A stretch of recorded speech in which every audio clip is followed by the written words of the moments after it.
Good morning, everybody. My name is Barry Hudson. I'm the Public Information Officer. I want to thank everyone for coming today for this important announcement. I'm going to hand it over to County Executive Marc Elrich to start us off. So this is another one of those press conferences that you don't want to have to do, but you have to do. This is important, and so I'll have a few words to say, and then I'm going to turn it over to some other folks. And I guess the first thing I want to say is, as you all know, the governor announced yesterday there were 3 travel-related cases of coronavirus here in the county. I found out early evening yesterday, and it's pretty safe to say I've been either on a phone or on text with people up till late last night and starting in the first thing this morning when I woke up. So this continues to be a fluid situation, and we get more information as the hours tick on. I want to emphasize, as the governor did, that there is no reason to panic, and life as you know it should continue pretty much as it was before this became news, with the caveats of what we're saying about precautions to take, and that's the important thing. We have to be extra careful about what we do in the course of things to make sure that the spread of this virus is contained. We've been preparing for this scenario since January, so we're not caught by surprise for this. I think everybody kind of knew intuitively that once it was in the United States, that sooner or later it would be popping up in different places. We knew that, Marylanders, like everybody else, travel around the world, have contact with people, and that it was entirely likely that the scenario would develop something like this. We're not surprised. And we were preparing, and the truth is there's not a lot you can do because there's no cure. So the recommended care for most people is stay home, take lots of fluids, and deal with it. If it gets bad enough, then you wind up in a hospital. But basically, there's no medication, so there's not a lot we can do proactively. There's no a vaccine or anything at this point. So it's kind of monitor and take care of in a kind of normal fashion. We're working very closely with the Department of Health. I know the state is looking to make sure supplies are available. So I had a conversation this morning with Senator Zucker, who's provided contact information with the state so that if we need sanitizers and other things, we'll be able to get a hold of those materials. The Department of Health is working to get the travel histories of all the individuals, where they were, how they came back here, and what they've been doing since they've been back here. And they're going to follow up and monitor those individuals and also look at where they've had contacts in the community. Our commitment is to ensure the safety of all the county residents and all the people who come to the county to either visit or work. We are an important place. We bring a lot of people in and out of the county. We want everybody to know, whether you live here, whether you work here, or you're visiting here, that we're committed to everybody's safety. And I wanted people to know that the risk to the general public is still very low. The guidance that we're giving people is stay away from people who are sick. And if you're sick, stay home from work or school. Don't expose people, and if you know somebody's sick, take precautions against overexposing yourself. Do not travel if you're sick. Obviously, this complicates things because if you're traveling, you have the potential to have contact with a lot more people, and it becomes even more difficult to figure out who you had contact with the more you travel. So if you're sick, please do not travel. Wash your hands often with soap and hot water, and if you don't have another sanitizer available, use an alcohol-based sanitizer, which can also work. Cover your mouth and nose with tissue or your sleeve if you're coughing or sneezing. And those are just basically the precautions. So we're going to make sure you stay well informed. We will pass on information as soon as the information becomes public to us. We want people to know what we know, because the best way to ensure people's confidence in what we're doing is that the information that we have is put out to the public as quickly as we can make it possible. I want people to visit our website, montgomerycountymd.gov coronavirus, and to sign up for the public health and environmental alerts under Alert Montgomery so we can make sure that we proactively can reach out to you. I understand that people are anxious. I've had calls from friends and also just from constituents who are texting and emailing me and asking what to do, and I'm giving the same advice to my friends and people who have emailed me as I'm suggesting today. What we know is what we know, and the precautions are pretty straightforward. We believe that life does not need to be radically altered, but we certainly have to have a higher level of awareness in what we're doing and what's going on around us. And so I would just say take reasonable precautions, be aware of your own health. Don't take chances in exposing yourself, and don't take chances if you get a cold in exposing others. And with that, I will turn it back to Barry, or turn it over to Mr. Katz. Thank you. Thank you. Good morning. My name is Sidney Katz, and I'm the president of the Montgomery County Council. And my colleagues and I want all of you to know how pleased we are and how fortunate we are to have Dr. Travis Gayles as their public health and public safety administrator.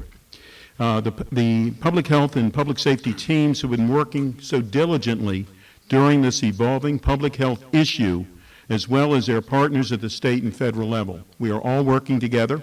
We are communicating, and we want to tell everyone how pleased we are that that is what is happening. We're certainly concerned. Our public health and safety providers have been consistently preparing and training for this type of situation at both the county and the state level. We have the utmost confidence in our testing protocols and mitigation strategies. In addition, the county's emergency management team has plans in place in the event that the virus impacts additional members of our community.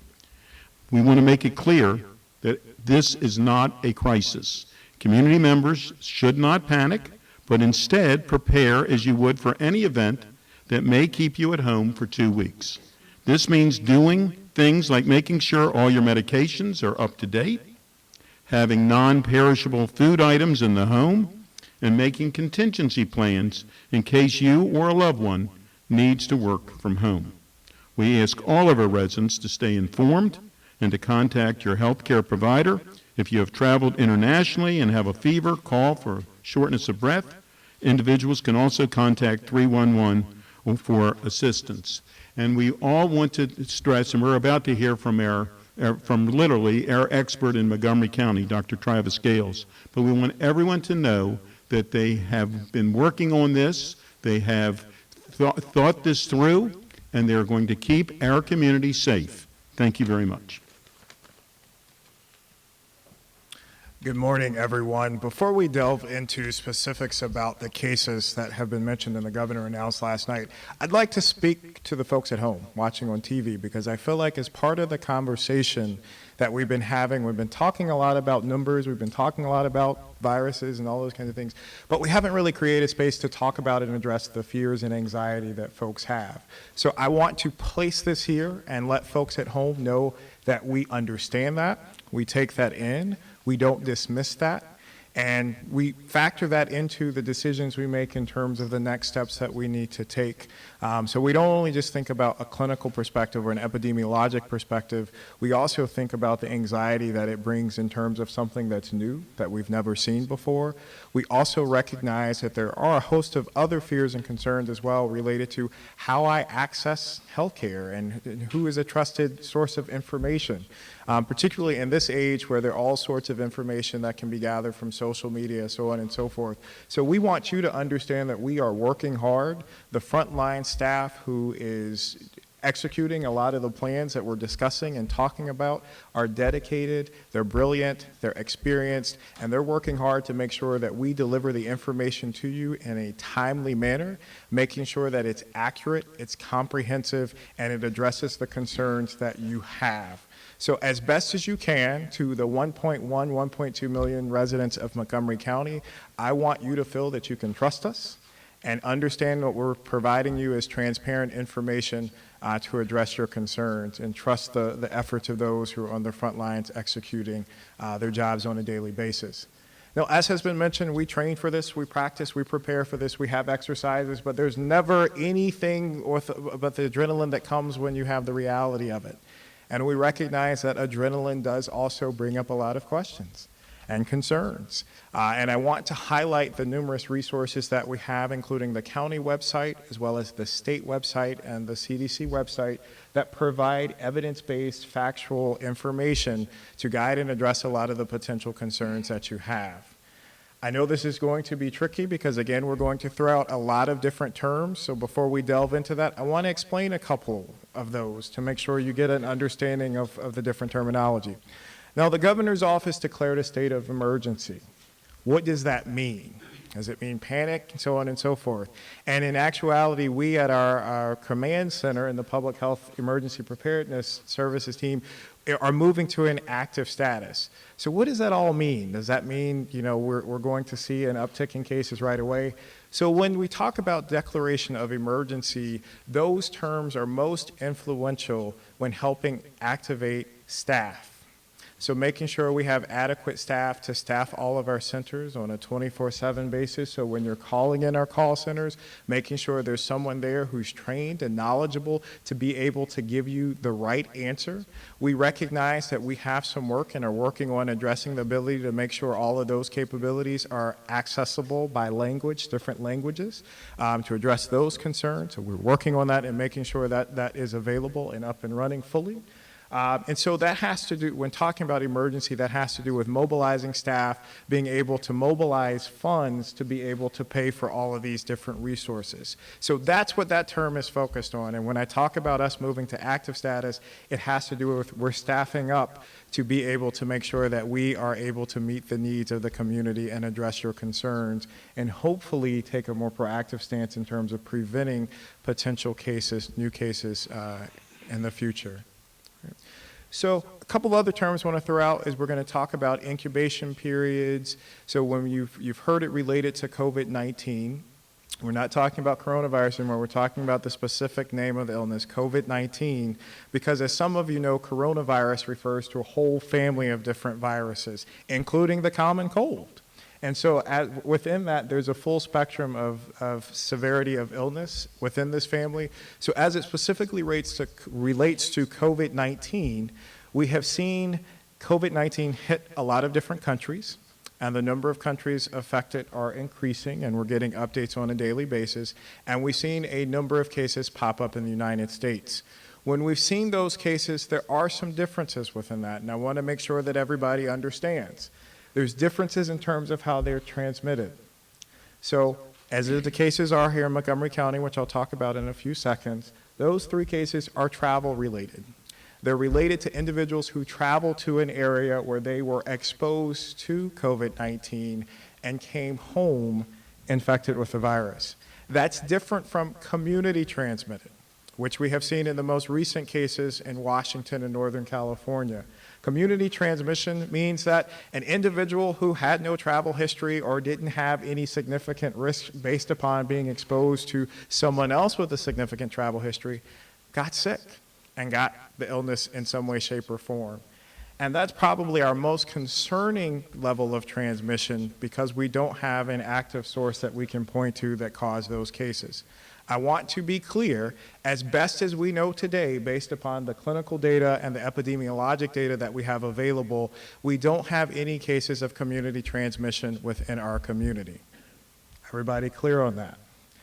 As of today, as best as we know, we don't have any evidence of community transmitted cases of COVID-19. Now, we do have 3 new cases that are tied to travel-related exposures. The press conference, the governor's press conference last night, Deputy Secretary Phillips laid out a lot of those criteria and those individual cases. I want you to know that the state has been working on doing contact tracing. And by contact tracing, I mean literally going through and checking contacts. So if I was exposed on a certain date, tracking all of the different places that I've been, all of the different venues I have accessed, and trying to get a sense of any individuals who I've come into contact with during that time period before I may have quarantined myself or isolated myself. And so the state has been actively working on that since they heard about these cases. And we have joined in that effort, helping assist them in terms of helping complete that investigation. There is no set timeline within which that will be completed, other than to say it is being done expeditiously. And as part of that, other contacts may be deemed high risk and require testing and follow-up. And there is the potential that we may see other cases tied to these index cases within our jurisdiction. But what I want to also emphasize that Deputy Secretary Phillips mentioned is that all of these cases are doing well clinically. They're all doing well clinically. Everybody get that? They're all doing well clinically, okay? And so that suggests that the severity of the illness, that even if it's here, remains in a mild to moderate category. And for some of you who may have been at our briefing on Tuesday, we know some of the information has changed because the world is rapidly changing around us as it relates to COVID-19. We talked about how there's some populations who are predisposed to having more adverse outcomes than others. We recognize that individuals who have a host of chronic conditions or acute health conditions that may predispose them to poorer health status, our elderly population and individuals who have concerns about their immune systems may be more susceptible to developing a more severe form of the illness. But again, I want to repeat what I said a couple of phrases ago. The 3 cases involved here are doing well clinically, and for the most part, their symptoms have abated. They are all under isolation. They are not being exposed to the community right now. And again, emphasizing the state, as well as in partnership with the local health department, are completing the necessary contact investigation to find out if there are others who are at risk of exposure.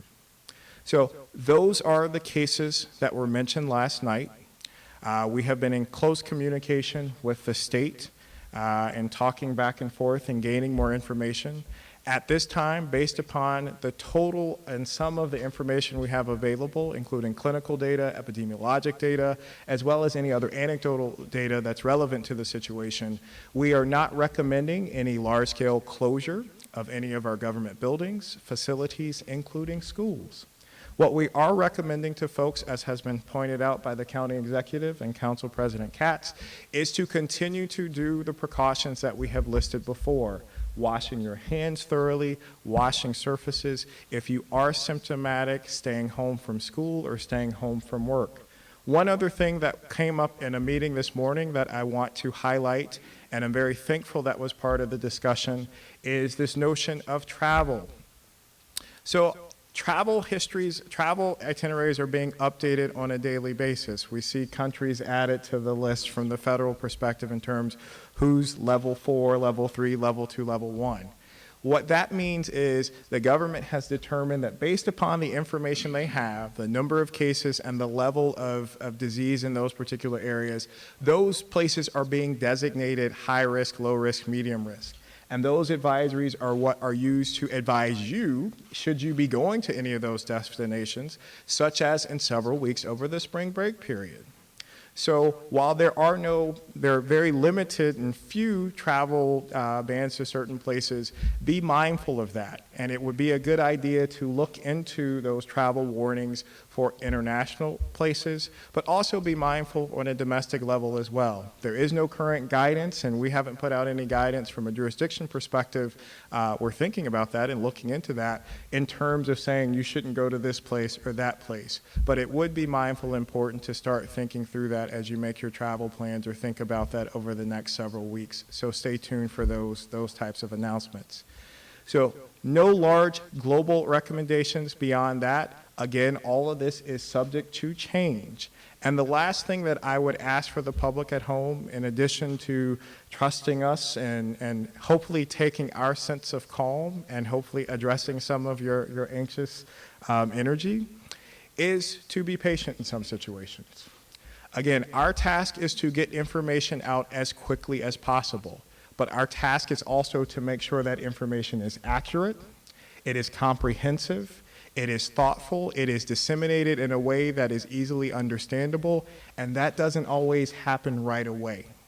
And so I hope, as best as I can convey, the information that we are putting out has gone through that process, has been vetted, and we have made sure it's accurate, it's factual, and it's potentially addressing the concerns that you have.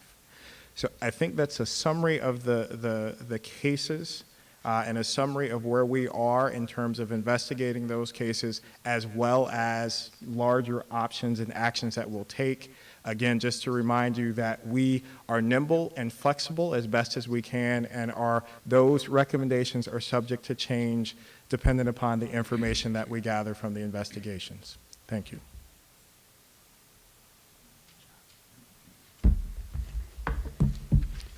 Good morning. My name is Dr. Earl Stoddard. I am the county's Director of Emergency Management and Homeland Security.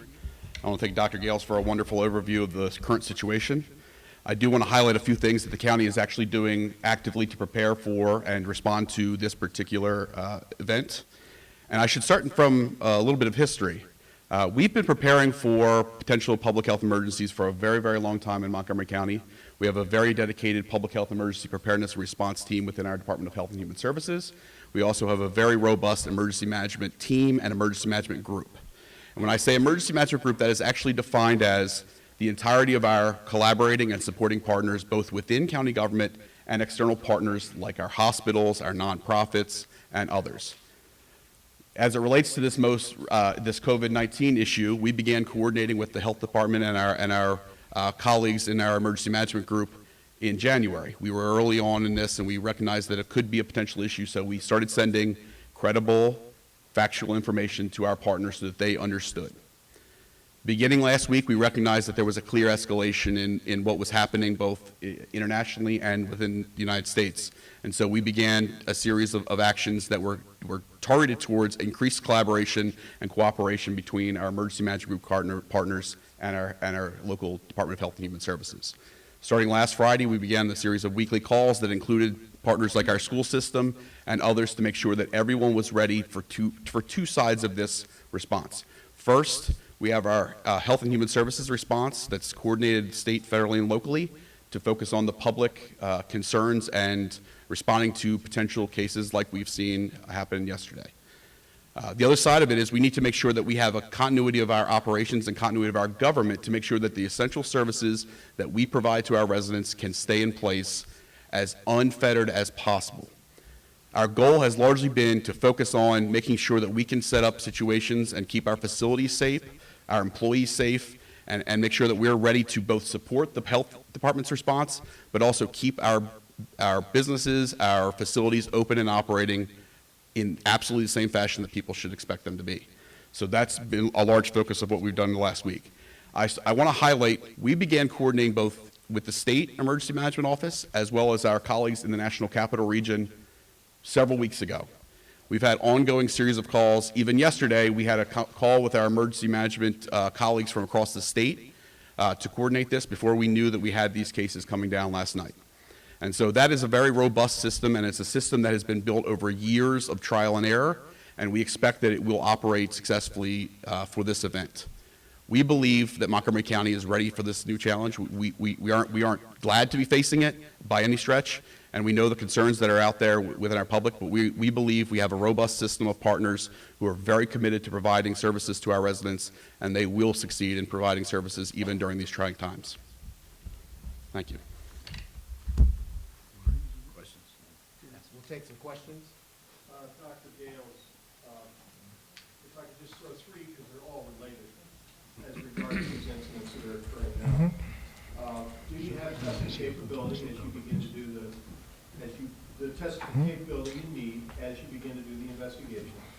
How many contacts have you been in touch with so far, and how large a universe might these contacts be? And are there any other self-quarantines or other things related to these cases at this time? Sure. So the first question in terms of testing capability, that has been something that lots of departments have been asking, not only for those jurisdictions with positive cases, but also from a general perspective. As you can recall, on Tuesday, the decision was made to allow for states and more local jurisdictions to be able to test. So in terms of testing, there's two concepts. There's collecting of the specimen, and then there's where the tests are actually analyzed. So we are able on a local jurisdiction to be able to collect specimen, but the tests are sent to the state lab in Baltimore where they are analyzed. One of of the advantages of having more local testing and not having to send them all to CDC. And let me just actually take a second to explain that. So an individual who is concerning for having coronavirus receives a test. The necessary sample is collected, specimen is collected. It is sent to the state lab. The state lab does a first level of analysis. That analysis comes back positive. The individual is considered a presumptive positive based upon that test result. It is then sent to CDC for confirmatory tests, but we're treating presumptive positives as positives. The old system, they were just sent through Baltimore and sent directly to CDC without any analysis in-house. So as you can imagine, being able to do it on a local level cuts down on the window between when a person comes in for that initial test and when they can get the results. So we don't do test analysis on the local level. We don't have that capability. But again, the tests are collected locally and sent to the state lab where that analysis is done there. So as part of, and this bleeds into your second question, the state has coordinated the follow-up in terms of taking the lead for the contact investigations. And so as a part of that process, they're able to determine if an individual needs to be tested. And so the specimen will be collected either by their staff or we would be directed to do that on a local level, and it would be sent to Baltimore. Now, in terms of the scope of that, I can tell you that the investigation is ongoing, and they have a pretty good sense of the map and scope of the contacts, but I won't comment on that further since the state is taking the lead on that, other than to say that they've been very quick, they've been very thorough, and we hope to have some more concrete information to either be shared informally or formally over the next 48 hours. Any other self-quarantines based on the investigation of that universe of people? Are there any other quarantines occurring because of that? I think there are a number of folks that are being looked at from a contact perspective, but I don't have the information to confirm whether or not they are in that status. I know that they're looking at everyone carefully who's come into contact to determine their level of risk. Thank you. Dr. Gayles, Elrich County, Fox 5. I know we've been confirmed that the 3 people from Montgomery County were on the same international cruise, but did that, if you can answer this, did that cruise come to the port of Baltimore, or did these patients actually fly back to the area after the cruise? And if they did fly back, I'm not sure if you can tell us which airport they flew into, and can you tell us what countries they may have in? Sure, I'll tell you as much as I can share with you. And again, let me preface that by saying, and this gets to the question for the folks at home and this concern about transparency. So I want folks to understand if there's a question where I may not answer fully to the level, it's not trying to hide any information from you all as the general public. We also have the balance of trying to protect the privacy of the individuals who are impacted and affected by this. And so there are instances where there may seem, he left some details out. What's he trying to hide? We're not hiding anything because every individual who is a part of the investigative process, who's doing the contact investigation, has access to all of that information that's needed to do that level of work. To your question, I can say that the cruise was not affiliated with Baltimore. At this point, since there seems to be some things, public knowledge, these individuals were not on a cruise associated with Baltimore. Any information on the whereabouts of the county, maybe uptown, down, east? No, we're not sharing that information. Again, part of this is we have to protect the privacy of the individuals, but utilize as much of the information as possible, which we're doing to drive our response. And regardless of where they would be located geographically, the recommendations that we would recommend to folks, regardless of the area, would be the same. Dr. Gayles, can you tell us what facility they went to and maybe not, and tell us why you're not revealing that? Again, it's privacy issues, and so I won't reveal the facility. I can say that the staff that were involved in treating the 2 individuals who are a married couple did take necessary precautions per protocol to protect themselves and to protect others who may have been in the emergency room setting during that time period. What date did the three folks actually first seek treatment, and was that because of symptoms or something else? And did they go to a hospital more than once? So the individuals, again, they were separate, so 2 individuals and 1 individual, and they were not traveling together. I think this is consistent with what Secretary Phillips mentioned last night. They sought medical care at different points. They did experience symptoms upon returning and sought necessary medical treatment at that time. I think one of the questions, and I will maybe anticipate a question coming from someone, this may address that concern, is the question is, well, if they came back, let's say in February, why were they not tested then? Well, if you can recall, as I mentioned earlier, the testing guidelines did not change until this week. And so even within the testing guidelines that were put out by CDC, they talked about symptoms in addition to a travel history. And there were certain places associated with those travel histories. At that time they returned, the travel history was relevant to China. And if you didn't fit that criteria, you weren't getting tested per the guidelines. We know that has evolved over the last week, and several other countries have been added. Iran, South Korea, Italy, and China remains on the list.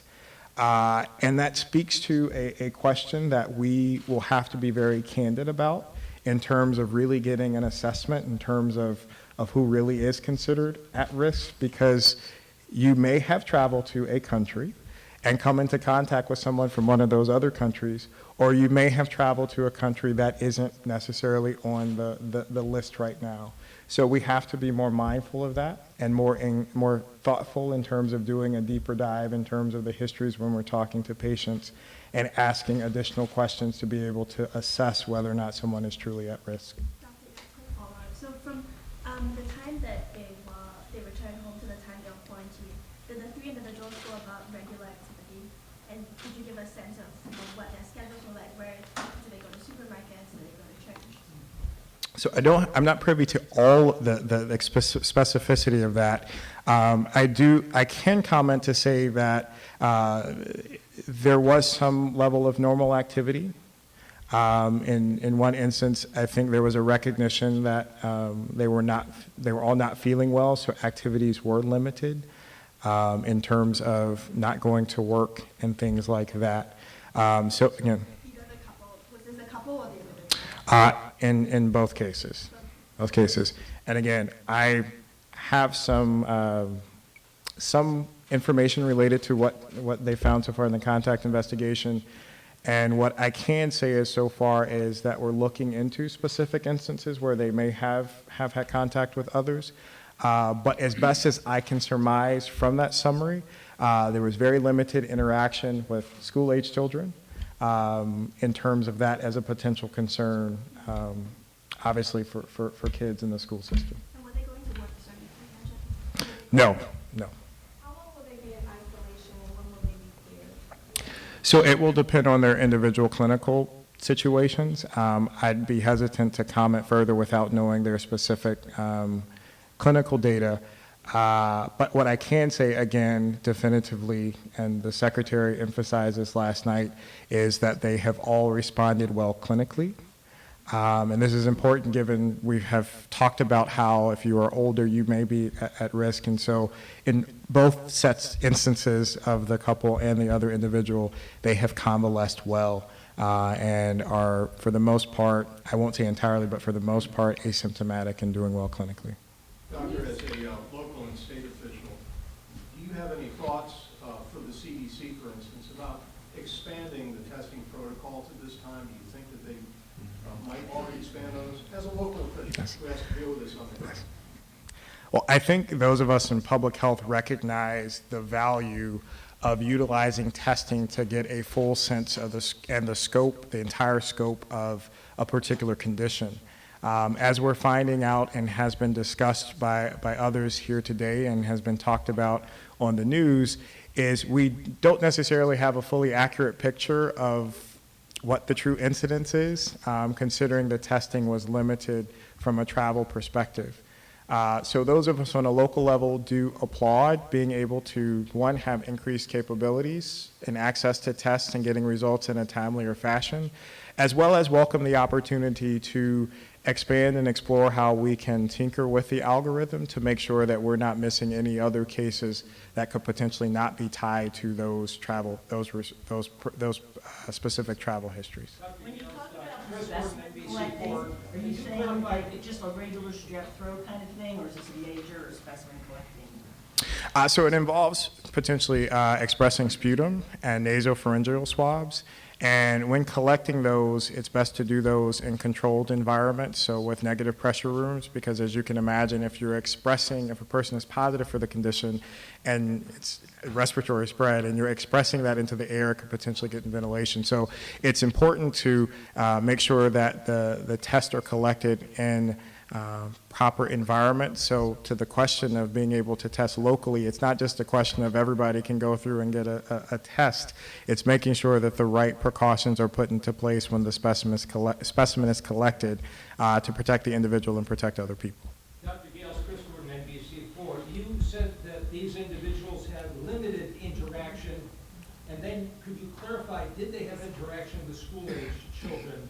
And do you have their whereabouts in terms of if they went to supermarkets, have those places been contacted, disinfected, and that kind of person?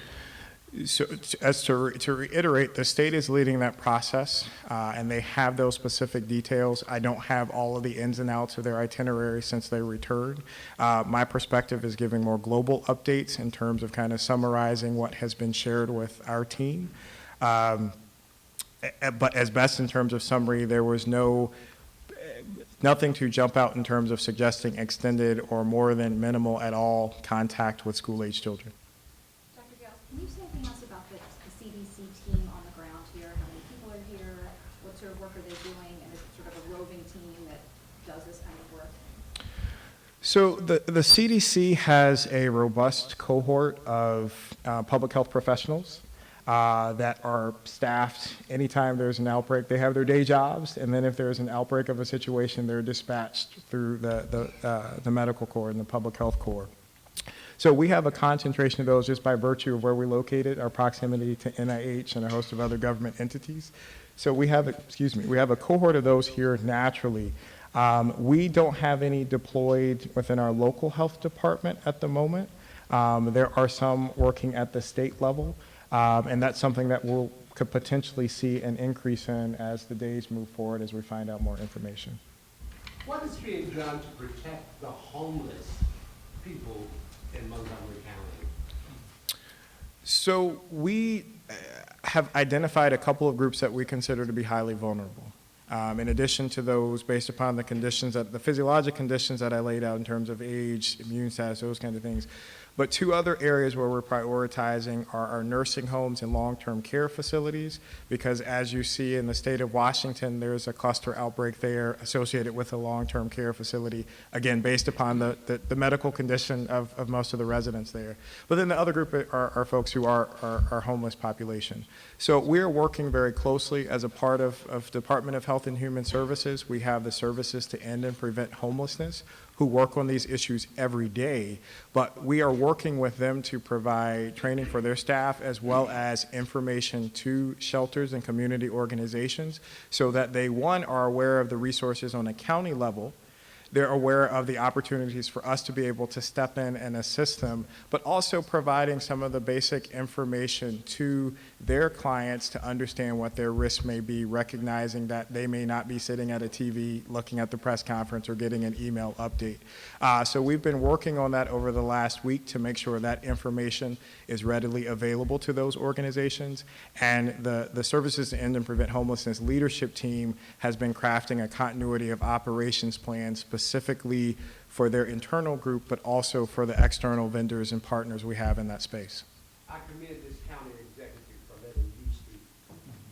Dr. Gayles, one question. So from what I understand, three people arrived February 20th, correct? And then they were tested earlier this week on Wednesday. So if anyone else is looking at this, it's quite a gap. I mean, I guess what was the process to have that many days in between the before we even knew?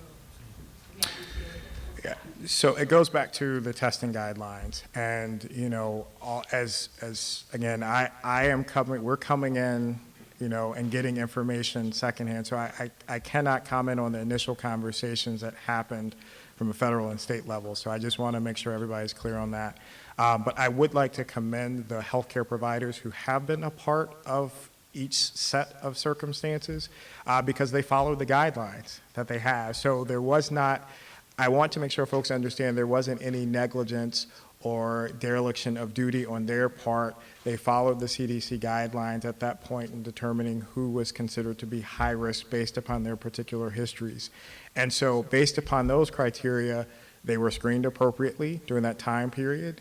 When it was deemed that they could have potentially been in an area where there were cases that popped up, the CDC notified the state and notified these individuals that they were at risk and needed to be followed up. And once that communication happened, they were tested appropriately, and here we are today. Last question. The three individuals, do we know at this point whether between the time they arrived home and the time that they were quarantined, did they travel to the district or to Virginia? As best as I can tell, I don't believe so, but I do. That's something that, again, I will defer to the state in terms of those details. What I can share with you is that the state, in conducting that information, contacts and talks to other jurisdictions. We've been in contact with the health officers across the state of Maryland, as well as the health officers in the capital region, D.C., and Northern Virginia. They have been great partners, and as Dr. Stoddard mentioned, we have been working together as a region and as a state for the last month. So we're in constant communication, but the level of, as best as I know, no. But again, I would defer to the state who has more exhaustive information as a part of that investigation process. All right. Thank you, everybody. And I just want to reiterate again, please go to the county website for those folks at home for additional information. I want to thank the media for being out. Our folks will be available for you to talk to. I want to say one last thing. The council, the county executive's office, and all the agencies within the county are working diligently together to make sure that we provide enough information and that we keep everyone safe here in Montgomery County. Thank you very much. We'll keep you apprised of when that will be as we get information.